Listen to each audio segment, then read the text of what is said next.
Estamos grabando, ¿qué tal, gente de YouTube? Seguidme en Twitch si no lo hacéis ya, para enteraros de los directos y todas estas cositas. Hoy vamos a leer algunos cuentos de el guide de Maupassant de este señor y iremos leyendo conforme vengan. La verdad es que llevamos leídos en el canal ya bastantes, ¿eh? De hecho, esta recopilación tiene...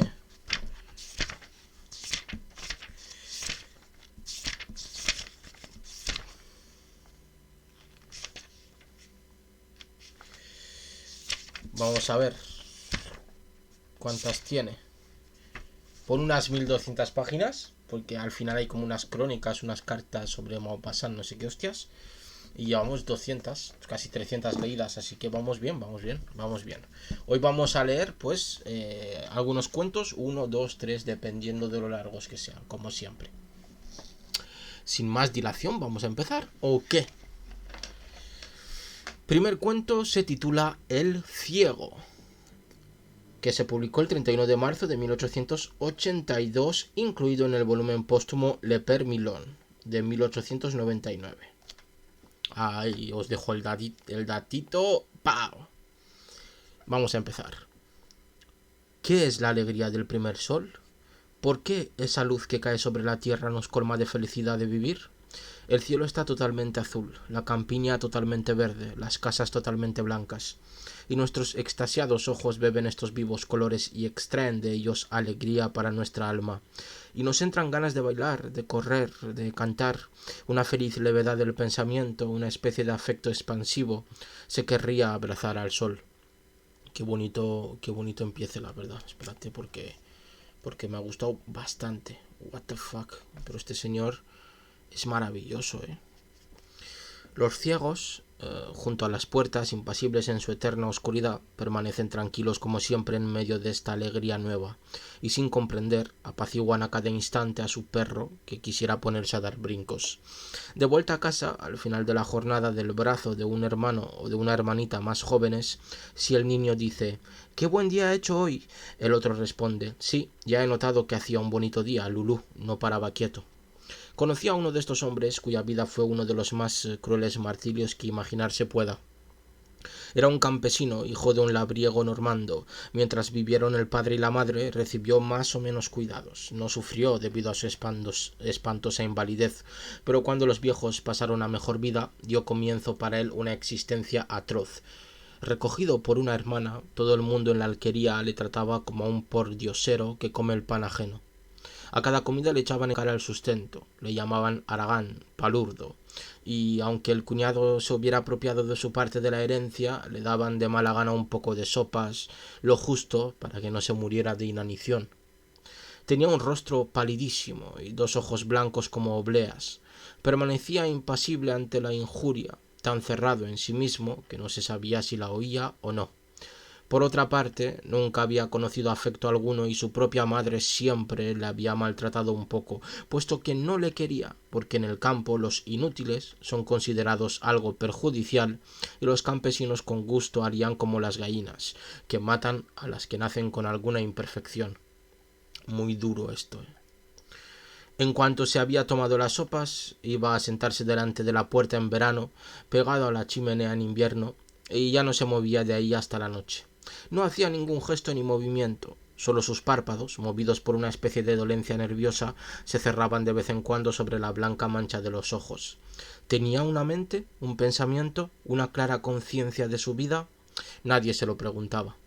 Durante unos años las cosas fueron así, pero su impotencia para hacer cualquier cosa, unida a su impasibilidad, acabaron por irritar a sus parientes, de suerte que se convirtió en un hazme-reír, en una especie de bufón mártir, en una presa arrojada a la innata ferocidad, a la salvaje alegría de los brutos que le rodeaban.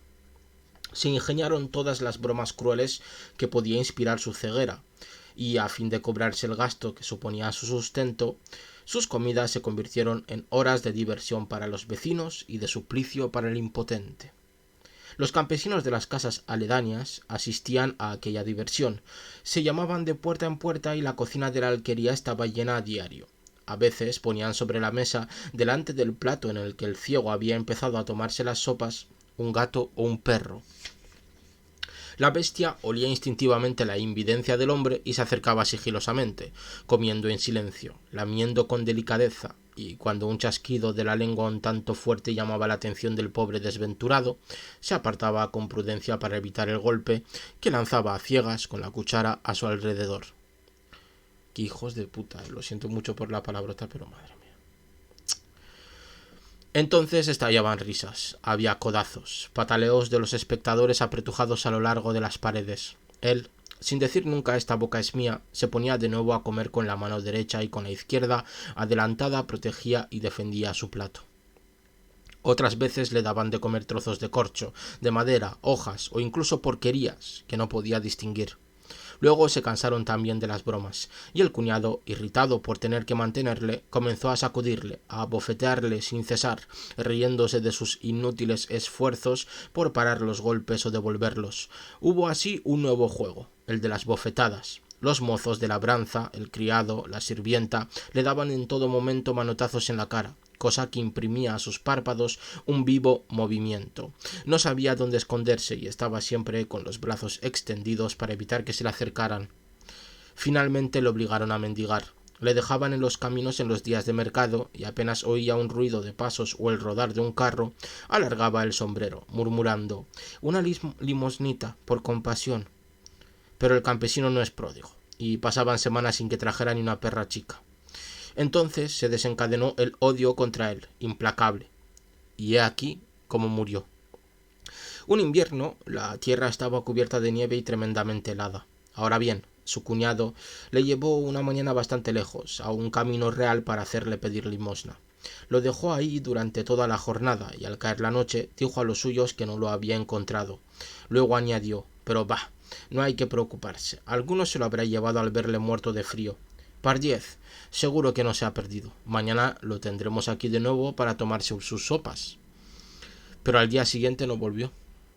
Tras haber esperado largas horas, aterido de frío, sintiéndose morir, el ciego se había echado a andar.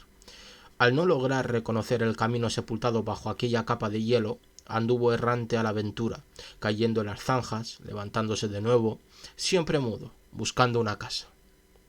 Pero el entumecimiento de la nieve le había ido dominando poco a poco. Las piernas debilitadas ya no le sostenían y se sentó en medio de un campo. No volvió a levantarse. Los blancos copos que seguían cayendo lo sepultaron. El cuerpo rígido desapareció bajo la acumulación de aquella masa infinita y nada indicaba ya el lugar donde yacía el cadáver. Durante 8 días sus parientes fingieron informarse, buscarle, hasta lloraron. El invierno era duro y el deshielo tardaba en llegar. Un domingo, yendo a misa, los campesinos advirtieron una bandada de cuervos que revoloteaban sin fin sobre la llanura. Luego se abatían como una lluvia negra, todos sobre el mismo punto, en un ir y venir incesante. A la semana siguiente aquellas oscuras aves seguían ahí. En el cielo había una nube de ellas, como si se hubieran reunido de todos los puntos del horizonte, y se dejaban caer con grandes chillidos sobre la nieve deslumbrante, que llenaban de extrañas manchas y hurgaban obstinados. Un zagal se acercó a ver qué hacían y descubrió el cuerpo del ciego, ya medio devorado, dilacerado. Los ojos pálidos habían desaparecido, vaciados por los largos picos voraces. Y ya no puedo nunca disfrutar de la animada alegría de los días de sol sin un triste recuerdo y un pensamiento melancólico por aquel pobrecillo tan desheredado en la vida que su horrible muerte fue un alivio para todos los que la habían conocido. Y aquí termina este cuento corto, intenso, triste y de una hermosura. Realmente me lo va a dejar apuntado porque he flipado en colores con cómo está escrito este cuento. Esto nos demuestra que ante un buen estilo, una buena pluma, no hace falta escribir grandes relatos, grandes novelas, grandes libros para escribir bien, ¿no? No hace falta que tenga una cosa muchísimas páginas para que sea buena o que tenga calidad, sino que en tan solo, pues aquí en la edición esta que tengo de Penguin Clásicos, pues tiene 4 páginas. En 4 páginas yo creo que es una preciosidad de cuento que me ha dejado a mí estupefacto, la verdad. No sé, ha sido precioso. No sé qué pensaréis ustedes. Así que vamos a seguir con otro cuento, porque este ha sido cortito, intenso, la verdad es que triste. Y vamos a ver qué nos cuenta Guy de Maupassant en el siguiente cuento, que se titula Un hijo. Y Guy de Maupassant este cuento lo dedica a René Maizeroy, es lo que pone aquí. Y Un hijo se escribió el 19 de abril de 1882, firmado Maufrignies, incluido en Contes de la Bequesse de 1883. Todos los nombres los estoy pronunciando como una mierda, pero bueno, es lo que hay. Vamos a empezar con el cuento que se titula Un hijo. Dos viejos amigos paseaban por un jardín totalmente florido, en el que la alegre primavera despertaba de nuevo la vida. El uno era senador, el otro miembro de la Academia Francesa, ambos serios, dados a los razonamientos muy lógicos, pero solemnes, personas de respeto y de calidad. Primero hablaron de política, intercambiaron pareceres, no ya sobre ideas, sino sobre hombres. En esta materia las personalidades priman siempre sobre la razón. A continuación evocaron algunos recuerdos, luego se callaron, siguieron andando lado a lado, tonificados por la tibieza del aire. Un gran macizo de alelíes exhalaba unos aromas dulzones y delicados. Flores de 1000 especies y de 1000 colores expandían sus olores en la brisa, mientras que un citiso revestido de racimos amarillos esparcía al viento su fino polvillo, humo de oro que olía a miel y que llevaba su simiente bien oliente, semejante a los voluptuosos polvos de los perfumeros a través del espacio.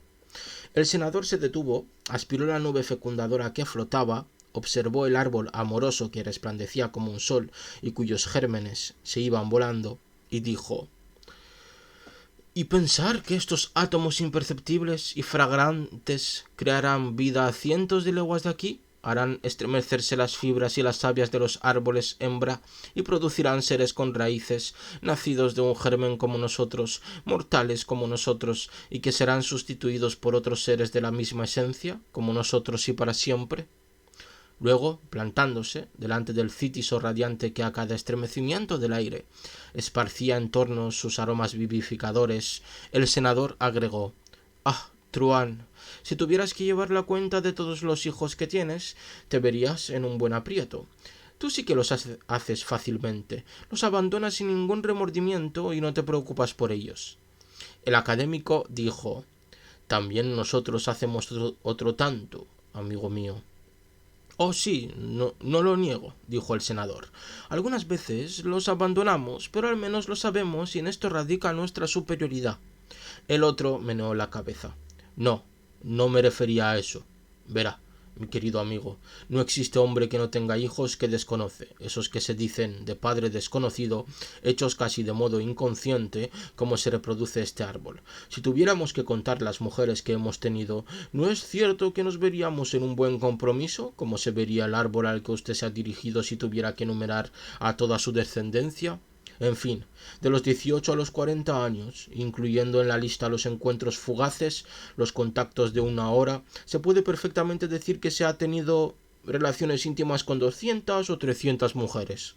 Ahora bien, amigo mío, puede estar seguro de que en ese número no ha fecundado al menos a una, y que por tanto no tiene andando por ahí o en la cárcel a un ganapán de hijo que roba y mata gente honesta, o sea, a nosotros, o bien a una hija en un lugar de mala nota, o tal vez, si ha tenido la suerte de haber sido abandonada por su madre, cocinera en alguna familia. Piense, además, que casi todas las mujeres que llamamos públicas tienen uno o dos hijos cuyo padre no saben quién es, hijos engendrados en el azar de los abrazos a 10 o 20 francos. En todos los oficios hay que cuantificar los beneficios y las pérdidas. Esos vástagos representan las pérdidas de su profesión. ¿Y quién los ha engendrado? Usted, yo, todos nosotros, los hombres llamados respetables. Son la consecuencia de nuestras alegres comidas con amigos, de las noches de francanchela, de las horas en que nuestra carne satisfecha nos empuja a ayuntamientos fortuitos. Los ladrones, los vagabundos, todos los miserables, en una palabra, son hijos nuestros, y menos mal que no somos nosotros hijos suyos, porque también esos pillastres se reproducen. Mire, yo por mi parte tengo sobre mi conciencia una historia muy desagradable que quisiera contarle. Para mí es un remordimiento continuo. Es más, una duda continua, una inagotable incertidumbre que a veces me tortura de forma terrible. A los 25 años emprendí un viaje a Bretaña a pie con un amigo, hoy consejero de Estado. Al cabo de 15 o 20 días de loca marcha, después de haber visitado las Côtes du Nord y una parte del Finisterre, llegamos a Douarnenez y de ahí, en una etapa, ganamos la punta salvaje de Ras a través de la bahía de los Trepases e hicimos noche en una aldea como tantas, cuyo nombre terminaba en Off. Pero cuando se hizo de día, un extraño cansancio retuvo a mi compañero en la cama. Digo en la cama por costumbre, porque nuestra yacija estaba formada simplemente de 2 gavillas de paja. Imposible caer enfermo en aquel lugar, así que lo obligué a levantarse y a eso de las 4 o las 5 de la tarde llegamos a Audierne. Al día siguiente se sentía un poco mejor y reanudamos el viaje, pero por el camino le entraron unos dolores insoportables y solo a fuerza de un gran esfuerzo conseguimos llegar a Pont-l'Abbé. Al menos ahí había una posada. Mi amigo se metió en cama y el médico, al que hicimos venir de Quimper, comprobó que tenía una fiebre muy alta, sin especificar el motivo. ¿Conoce Pont-l'Abbé? ¿No?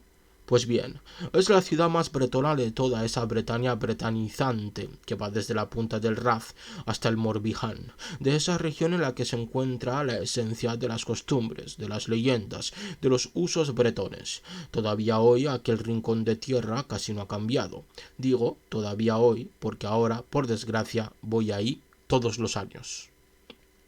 Un viejo castillo baña el pie de sus torres en un gran embalse tristísimo, sobre el que vuelan unas aves salvajes. De él nace un río que los barcos de cabotaje remontan hasta la ciudad, y en sus estrechas calles de casas antiguas los hombres llevan sombrero alto, chaleco bordado y las 4 casaquillas superpuestas. La primera, grande como una mano, apenas si cubre los omoplatos, la última les llega justo a la altura de los calzones. Las muchachas, altas, bellas, lozanas, llevan el pecho aplastado por un chaleco de paño que es como una coraza, oprimiéndolas, sin dejar adivinar siquiera su poderoso y martirizado pecho. Y van tocadas de extraño modo. 2 alas bordadas de colores encuadran el rostro en las sienes, aprietan los cabellos que caen en cascada sobre la nuca para, subiendo de nuevo, recogerse en lo alto de la cabeza bajo una extraña toca entretejida, a menudo de oro o de plata. La moza de nuestra posada debía de tener 18 años a lo sumo, los ojos de un celeste claro picados por los 2 puntitos negros de las pupilas, y los dientes pequeños, apretados, que enseñaba sin cesar al reír, parecían hechos para moler granito. No sabía una palabra de francés, solo hablaba bretón como la mayor parte de sus paisanos. Mientras tanto, mi amigo no mejoraba, y aunque no se manifestaba ninguna enfermedad, el médico le prohibía partir, ordenándole guardar reposo absoluto, de manera que yo pasaba los días a su lado y la joven moza no hacía más que entrar y salir, trayendo ya la cena para mí, ya la tisana. Yo bromeaba un poco con ella y parecía que eso la divertía, pero naturalmente no hablábamos nunca porque era imposible entenderse. Una noche, que me había quedado hasta muy tarde con el enfermo, al volver a mi habitación me crucé con la muchachita que regresaba a la suya. Estaba justo a la altura de mi puerta abierta, y aquí que bruscamente, sin pensar lo que hacía, en plan de broma más que otra cosa, la cogí por la cintura y antes de que ella hubiera podido recuperarse del asombro, la había empujado y encerrado en mi cuarto. Ella me miraba espantada, enloquecida, aterrada, sin atreverse a gritar por temor a armar un escándalo, a que la pusieran de patitas en la calle primero sus amos sin duda y luego tal vez su padre. Madre mía, la violación aquí descrita, madre mía.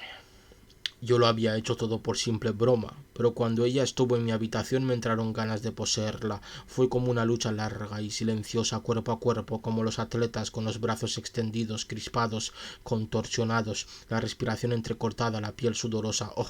Ella forcejeó valientemente, y a veces nos dábamos contra un mueble, un tabique, una silla. Entonces, enlazados en todo momento, nos quedábamos inmóviles varios segundos con el temor de que el ruido hubiera despertado a alguien. Luego reanudábamos nuestra encarnizada batalla, yo atacándola, ella resistiendo. Agotada al fin, sucumbió, y yo la poseí brutalmente en el suelo, sobre el piso. En cuanto se hubo levantado, corrió hacia la puerta, descorrió el cerrojo y salió huyendo.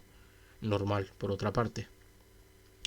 Apenas si me la encontré los días siguientes, no me dejaba acercarme a ella. Luego, como mi compañero estaba curado y teníamos que reanudar nuestro viaje, la vi entrar, la víspera de nuestra partida, a medianoche, descalza, en camisón, en mi habitación a la que yo acababa de retirarme. Ella se echó en mis brazos, me estrechó apasionadamente, luego, hasta que fue de día, me besó, me acarició, llorando, sollozando, dándome, en fin, todas las muestras de afecto y de desesperación que nos puede dar una mujer cuando no conoce siquiera una palabra de nuestra lengua. 8 días después había olvidado aquella aventura, normal y frecuente cuando se viaja, dado que las mozas de posada están generalmente destinadas a distraer de este modo a los viajeros. Pasaron 30 años sin que pensara de nuevo en ello, y sin volver a Pont-l'Abbé. En 1876 pasé casualmente por ahí, durante una excursión por Bretaña que había emprendido para documentar un libro mío y para compenetrarme con esos paisajes.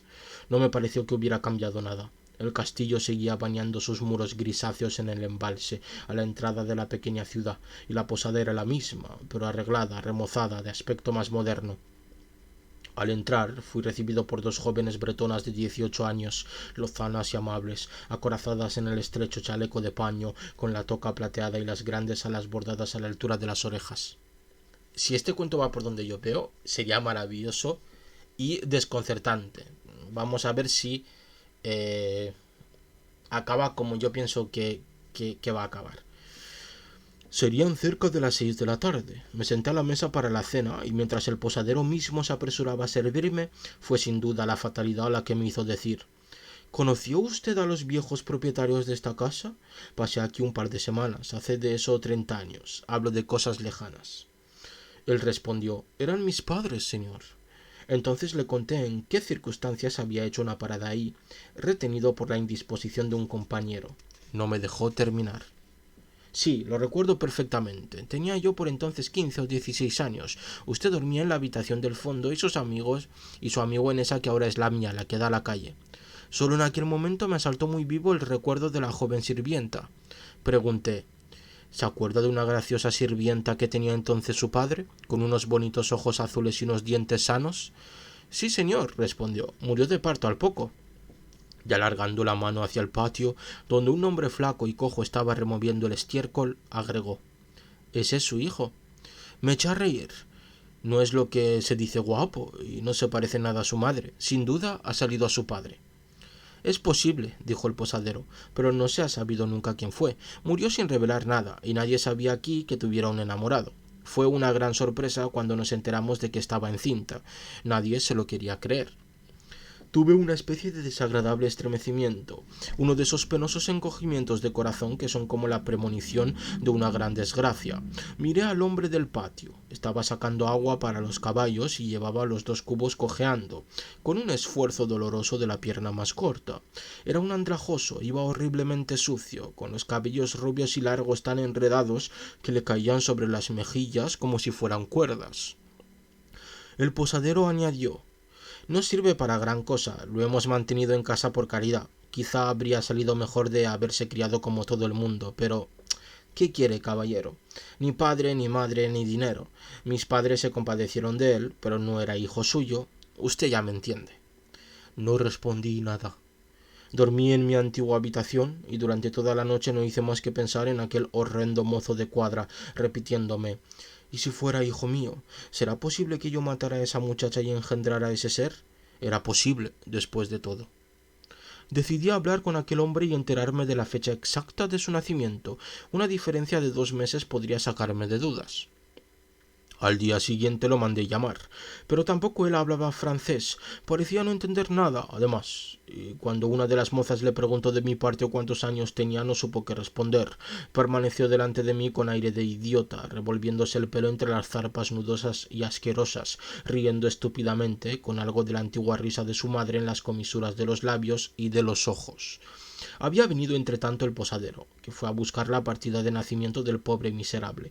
Este había venido al mundo 8 meses y 26 días después de mi paso por Pont-l'Abbé, porque yo recordaba perfectamente haber llegado al Orient el 15 de agosto. La partida de nacimiento llevaba la indicación: padre desconocido. La madre se llamaba Jeanne Keradec. Entonces mi corazón se puso a latir aceleradamente. No conseguía ya hablar de tan sofocado como me sentía, y miraba a ese bruto cuyos largos cabellos rubios parecían un estercolero más mugriento que el de los animales. El pordiosero, incómodo por mi mirada, dejaba de reír, volvía la cabeza, trataba de irse. Durante todo el día estuve deambulando por la orilla del riachuelo, enfrascado en dolorosos pensamientos. Pero, ¿de qué me servía pensar?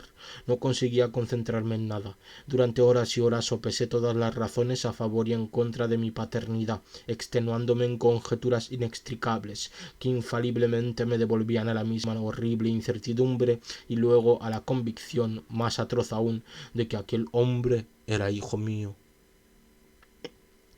No pude cenar y me fui a mi habitación. Permanecí bastante rato sin pegar ojo. Finalmente pude conciliar un sueño lleno de pesadillas insoportables. Veía aquel palurdo que se reía en mi cara, me llamaba papá y luego se convertía en perro y me mordía en las pantorrillas. Y por más que yo trataba de ponerme a salvo, él me perseguía incansablemente y en vez de ladrar hablaba insultándome. Luego comparecía delante de mis colegas de la academia reunidos para decidir si yo era su padre, y uno de ellos exclamaba: «Es indudable, miren cómo se le parece». Y en efecto yo me daba cuenta de que aquel monstruo se me parecía, y me desperté con esta idea metida en la cabeza y con el deseo loco de volver a ver al hombre para decidir si, sí o no, teníamos rasgos comunes. Muy interesante y muy bien descrita la pesadilla. La verdad es que da miedito, ¿eh? Y es que Guy de Maupassant escribe: «Le alcancé mientras estaba yendo a misa, era domingo, y le di un escudo mientras lo escrutaba ansiosamente. Se echó a reír de nuevo de modo horrible, cogió el dinero y luego, nuevamente confundido por mi mirada, se largó tras haber farfullado un sonido casi inarticulado, que sin duda quería decir gracias». La jornada transcurrió para mí entre las mismas angustias del anterior. Hacia el atardecer hice venir al posadero y con muchas precauciones, habilidad y sutilezas le dije que me interesaba por aquel pobre abandonado por todos y privado de todo, y que deseaba hacer algo por él. Pero el hombre replicó: «Oh, ni pensarlo, caballero, no vale la pena, solo se buscará disgustos. Yo le hago limpiar el establo, es cuanto es capaz de hacer. Por eso le doy de comer y duerme con los caballos. No sirve para nada más. Si tiene unos pantalones viejos, déselos, pero dentro de 8 días estarán hechos jirones». No insistí, reservándome el tomar una decisión más tarde. Aquella noche el miserable volvió a casa espantosamente borracho. A punto estuvo de prender fuego a la casa. La emprendió a golpes de pico con un caballo y por último se durmió en el barro bajo la lluvia, gracias a mi largueza. Al día siguiente me rogaron que no le diera más dinero. El aguardiente le hacía enfurecerse, y apenas tenía 4 cuartos en el bolsillo, se los gastaba en bebida. El posadero agregó: «Darle dinero significa querer su muerte». Aquel hombre no había tenido nunca nada, salvo algún céntimo que le lanzaban los viajeros, y no conocía otro destino para aquel vil metal que la taberna. Comencé a pasar horas y horas en mi cuarto con un libro abierto que fingía leer cuando no hacía otra cosa que mirar a aquel bruto, hijo mío, tratando de descubrir si tenía algo de mí. A fuerza de buscar, me pareció reconocer unas líneas semejantes en la frente y en la raíz de la nariz, y no tardé en convencerme de que existía un parecido disimulado por la vestimenta distinta y por la horrenda pelambrera de aquel hombre. Pero no podía quedarme por más tiempo sin despertar sospechas, y partí, con el corazón destrozado, tras haber dejado al posadero algún dinero para dulcificar la vida de su mozo. Ahora bien, desde hace 6 años vivo con este pensamiento, esta horrible incertidumbre, esta duda abominable. Y todos los años una fuerza invencible me lleva a Pont-l'Abbé.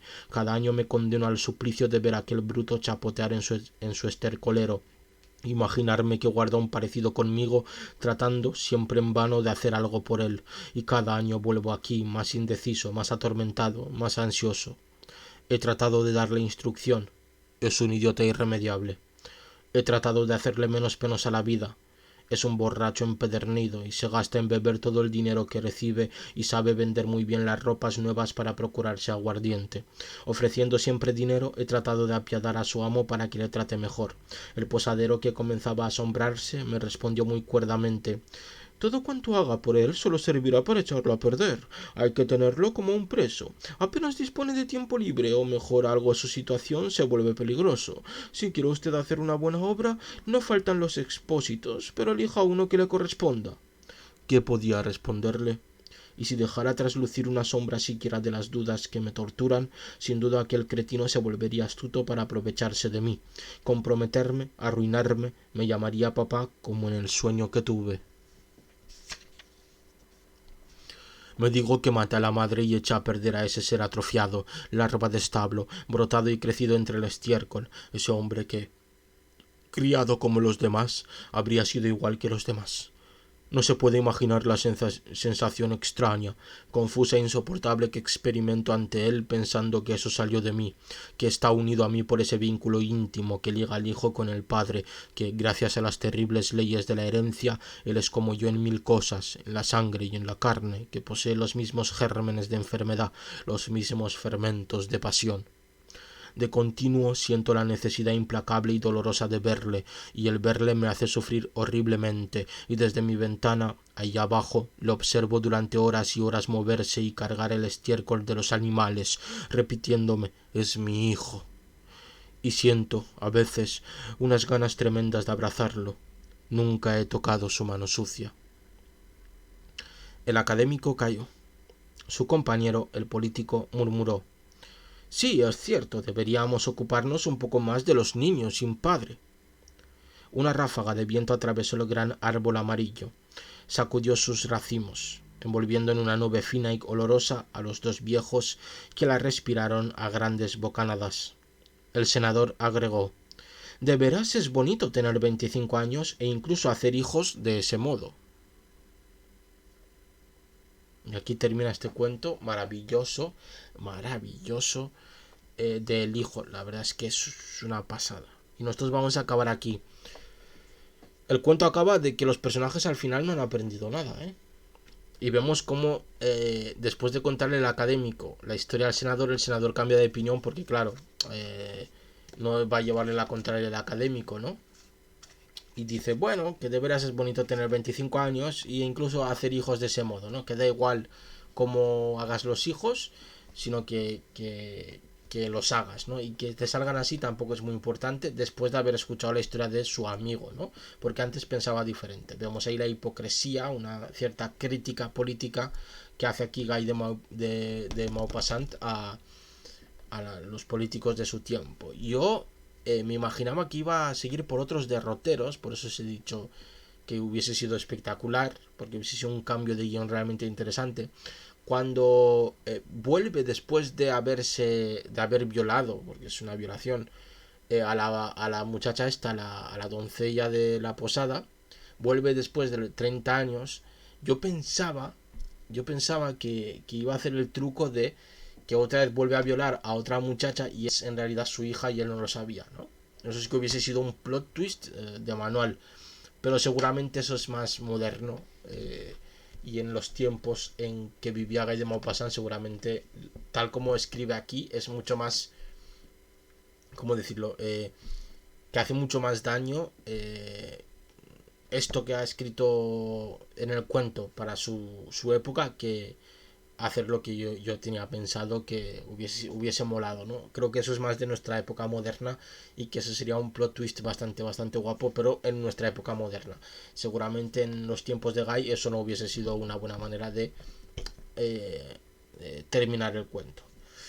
Pues nada más que contaros, me apetecía mucho leer un poquito de este señorito, y seguiremos leyéndolo poquito a poco.